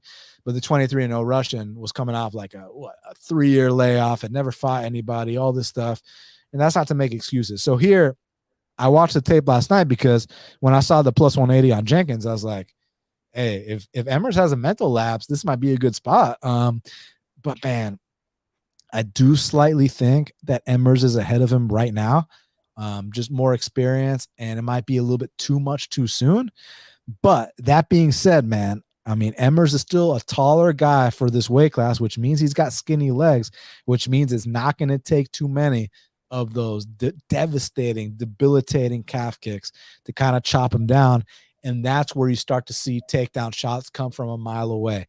That's where you see, he tries to take him down, and then he goes to his back and tries to say, hey, come into my guard because I can't get back up. That's the kind of shit that I'd be most worried about in a spot like this. I think the volume is going to be comparable, but the range of Emmers might be, something. The thing is, like, Jack's always been the shorter guy, so he's used to going in there with guys much taller than him. And with his style, he knows his distance really well. He's got a great feinting game. He's getting coached by Volkanovski. He's in there with the right people. So I definitely think he's a bright prospect. It's just a matter of, is it too much too soon at this time? According to you, it is. And according to you, hence the fact you beat the line by like over 40 cents, you did your job. So even if this dude gets leg kick TKO'd, go ahead and beat a line move by that much, and you're going to be on the right side of the coin 9 times out of 10. So you did your job. But here, I'm not looking at the minus 160 that you got. I'm looking at minus 210, minus 220. That's where I kind of feel like it's like dog or pass at plus 180, plus 200, something like that. I'm going to still pick Emmers. I think he's paid his dues. But again, it's about, is he going to show up? And I hate talking about which version is going to show up because I feel like that discredits the opponent, and I would not want to discredit the opponent. But Emmers on top of his game looks fucking fantastic. And if he can show up like that, he probably does hand Jenkins his first UFCL. But Jenkins is a guy I've had my eyes on. I think he's a legit prospect, and I do think he has a bright future in the sport. Agreed 100%. Now, this one, man, it just keeps getting better, like towards the bottom of the card. I mean, dude, flyweight. Oh, my God. Tatsuro Taira. He's 13-0, taking on Cleison Rodriguez, who's 8-2. Excuse me. Currently, they got a Tatsuro Taira minus 250. The comeback on Cleison plus 210. So when it was like plus 350 Cleison, I was like, holy shit, like what's up with that? I woke up and now it's like plus 210. So a lot of action's been coming in on Cleison. Look, Cleison's explosive. He's dynamic, can throw spinning kicks, flying knees, calf slicers, just explosive, dangerous, Brazilian, good everywhere. Taira is like a little phenom on the mat, man. His grappling is clean. Like, even when he gets into bad spots, stays relaxed, doesn't panic, is always able to reverse the position and get back to his wheelhouse and where he wants the fight to take place. And on the feet, like, while he might not be as explosive as Cleison, I like these knees. I like how he strings his strikes to his takedown attempts. And he might be the best Japanese prospect that we've ever seen. Yeah, I mean, none come to mind that I would say were better than him. I mean, maybe like back in the day, but definitely not recently. I mean, we tried with Japanese Connor, but we did try. But yeah, I think Taira wins this fight. Cleison, it's nice because they have a common opponent in CJ Vergara. I just think once Taira gets on top of him, he's going to go to work. I don't know if he'll necessarily finish him the first time they're down there, but Taira's top game is very good. He's very young, so he's getting better. He's big for the weight class. On the feet, it's probably competitive. I just don't see it staying on the feet for long. I think Taira's going to get him down. I think he's going to go to work on the mat. So I think he's a big favorite here, Trueline. I like Taira as well.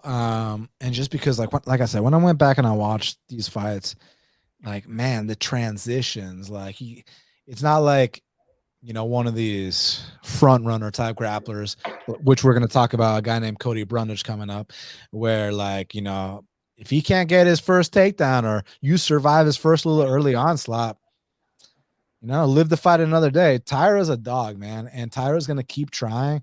And with Cleison potentially fading down the stretch, because I don't think it's just going to be a blowout. I think there's going to be some holy shit moments coming from Clayton. Like you saw that last finish he got. I know who was against, but still, like to attempt kicks like that in a UFC fight.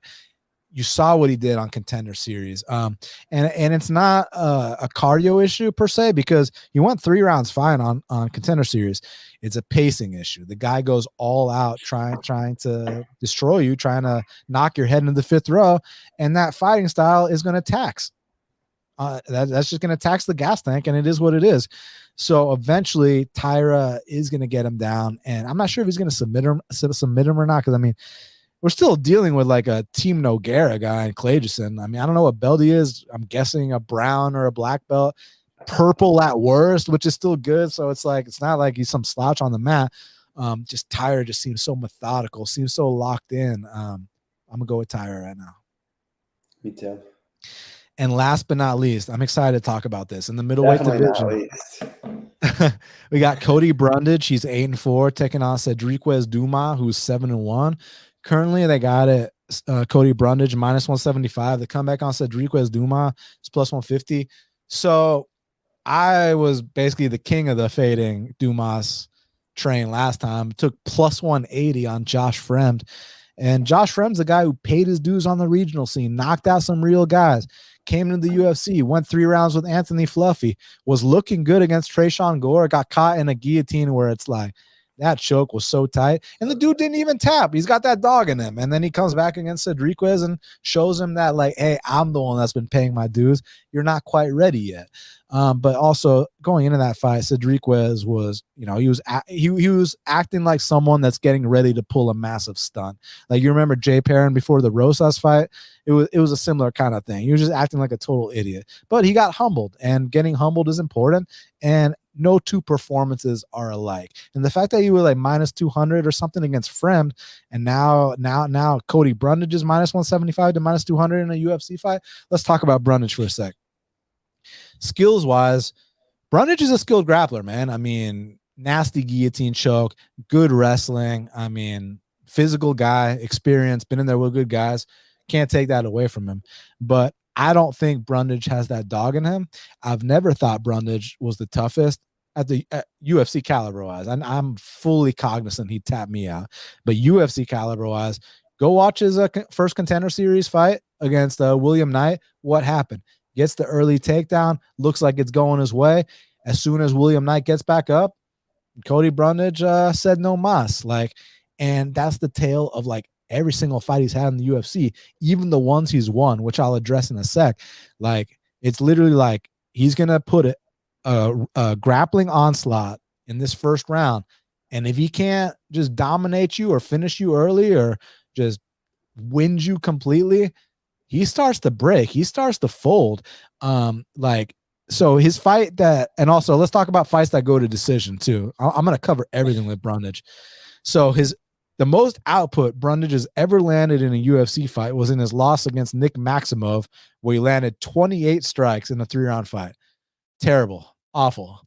Next fight against Dalcha Lungiambula. Dalcha Lungiambula outstrikes him 29-4. Okay? 29-4 on significant strikes. On total strikes, Andrew, 50-4. I mean, Dalcha beat the living shit out of Cody and handed him that fight on a silver platter. Like, and I respect comebacks because like guys like Cheeto, they have comebacks, but I view them as like he had to dig deep and have that dog. Whereas like I thought that Dalcha just said just gifted him the win on a silver platter, just shoots on a terrible takedown and gets guillotined after the dude was ready to go home. Next fight against Tresean Gore, Cody got his early takedown. Tresean gets back up, and then Tresean's, walking him down, teeing off on him. Tresean got a little cocky, threw the same kick over and over again. Cody timed a nice shot, got him out of there. Great knockout. Next fight against Mikal, right back to the William Knight talk. Takes him down early. Mikal reverses position, and when Mikal was on top, Cody was ready to go home. Guess what the strike count was in the Mikal versus Cody fight? Significant strikes 15-0, total strikes 25-1. You understand what I'm saying? And then the next fight against Rodolfo actually did have a little bit more success than expected against Rodolfo, but got past the first round. Shit started to get real, and he found his way out again. So basically what I'm looking at with a guy like Brundage is, yeah, he's the more experienced guy. He's fought the better guys, but like I've never seen a performance by Brundage where it's like a complete performance. The only wins he's had, he's pulled out of his ass are like miracle wins like that. How often can you do that? So here with Dumas, okay, so what he's got going for him is that he's going to be the longer guy here. He's got a good kicking game, very, very heavy kicks, and his grappling has gotten better in the sense that if you watch some of his amateur fights, like he couldn't get up from bottom. But his win before Contender Series against Aaron Higba, like he was getting some nice upper body takedowns. He was reversing position. So it seemed like it was a step in the right direction. And for this fight, he did a few weeks at Fusion Excel. We were talking about Julian Williams and Phil Rowe and Rodolfo and Jacare and all those guys earlier in the show.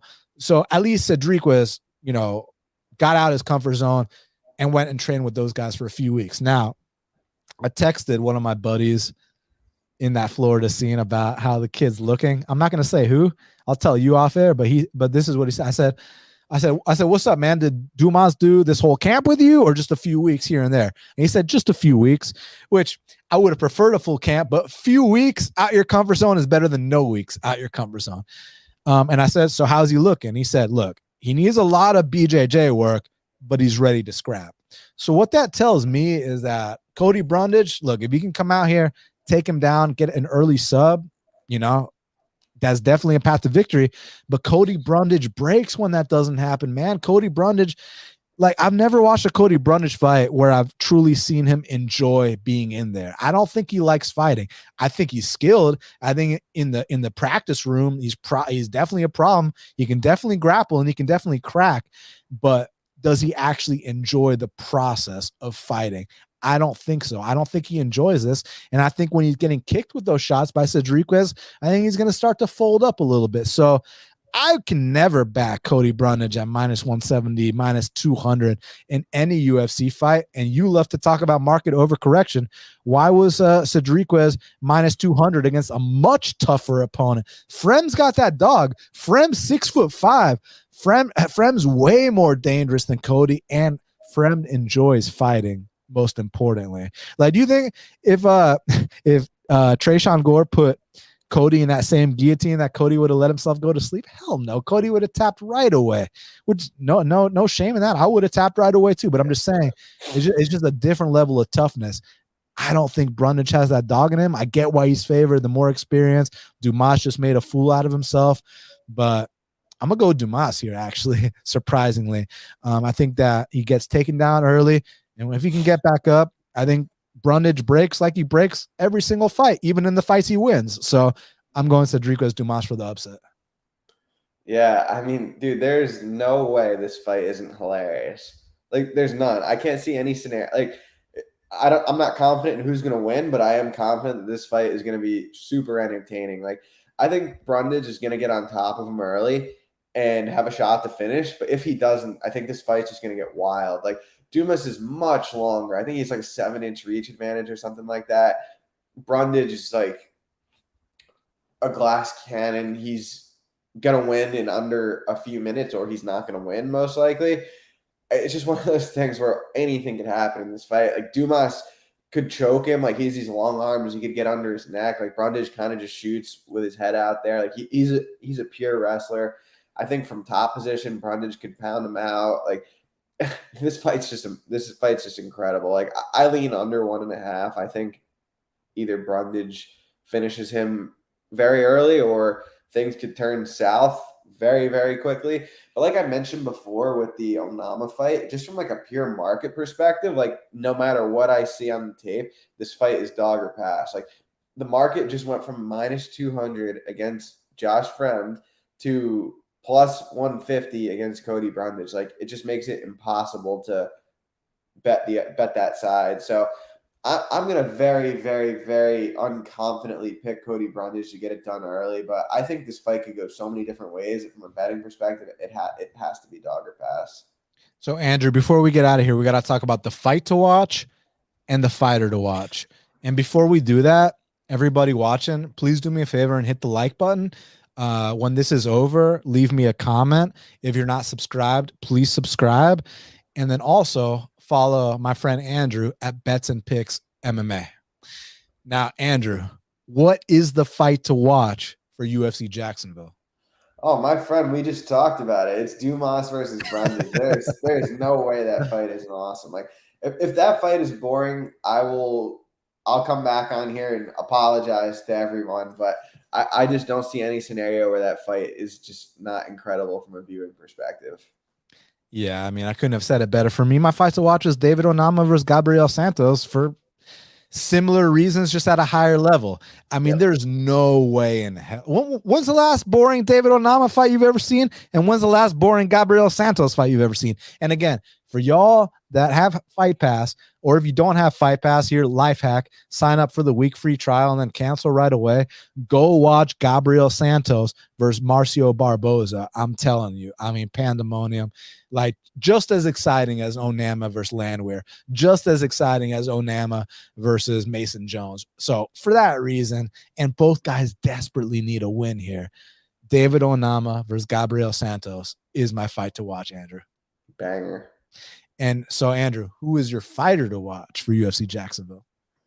I'm going to go with Tatsuro Taira. I mean, he's just, like we talked about, very talented prospect. He's getting that next small – I don't even know if he's getting a step up here because he did fight CJ Vergara, who is about the same level as Rodriguez. But just an opportunity for him to show how he's progressing as a fighter. I think he's getting better every time out, and just another opportunity to kind of get eyes on him and start to build his name up as he kind of continues through the UFC. So I think he's my fighter to watch.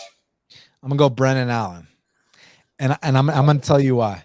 Because this is a super dangerous fight, Andrew. Like I was telling you, and I'm gonna be repeating myself, but I feel like I have to. You had a main event lined up against Jack Hermanson, and it was back-to-back main events because you just fought Andre Muniz in a last-minute main event.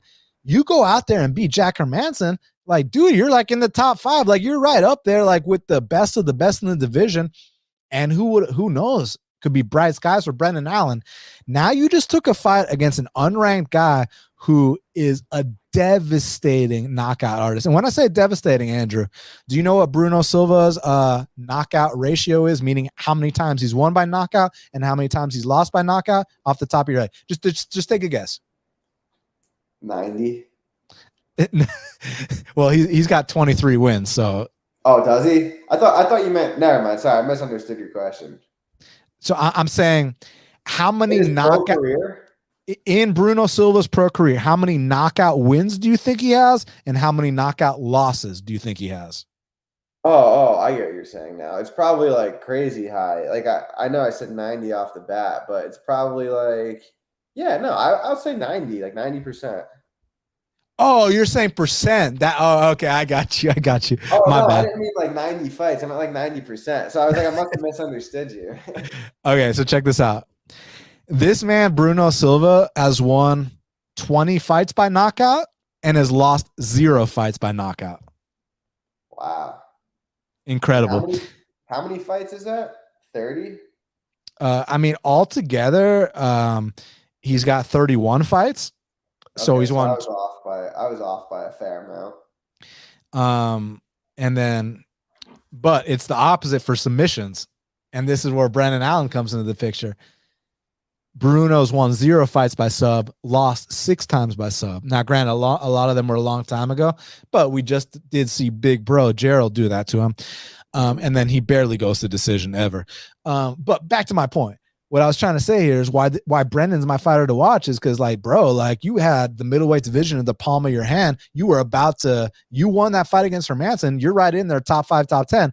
Now you're fighting an unranked guy who is dangerous, who's hungry, who's got nothing to lose. And you've been knocked out before more than once, Brendan. And if Brendan's head isn't on straight, and if he wants to, talk in the octagon and kind of be cute, be funny, fight with his hands down, come in there with a mustache or something, don't put it past Bruno Silva to knock him out. But that being said, if Brendan Allen can come out here and pass this test, which is such a big risk, then he's going to be right back in there with a main event spot against a guy like Hermansson. He might even leapfrog Hermansson just for the fact that you're doing the UFC a favor, taking this fight, filling out that slot on the card. You were initially supposed to be the main event, but now you're dropped down to like the featured bout or something like that.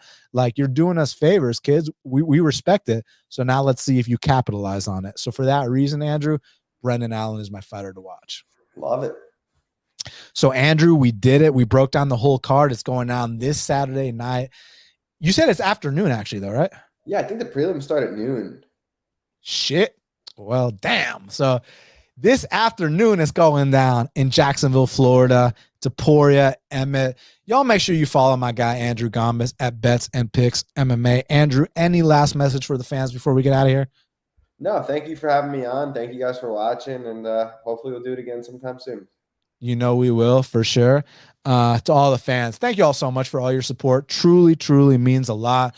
Like I said, hit the like button. If you're not subscribed, please subscribe. When this is over, leave me a comment. Make sure y'all follow Andrew. Got all his stuff in the description as far as his Twitter handle and whatnot, and he's got all his links up there. So, guys, thanks again. This Friday, Technique of the Week dropping. Got a really good one with a great guest, so I can't wait for that. And then PFL Friday night, UFC Saturday. If y'all are going to be at PFL and you see me, don't hesitate to say what's up. I've met a lot of cool people from MMA Twitter the last few PFL events, and I look forward to meeting more of you. So thanks again, everybody. Thanks, Andrew, for joining me. And until the next time, let's cash these bets.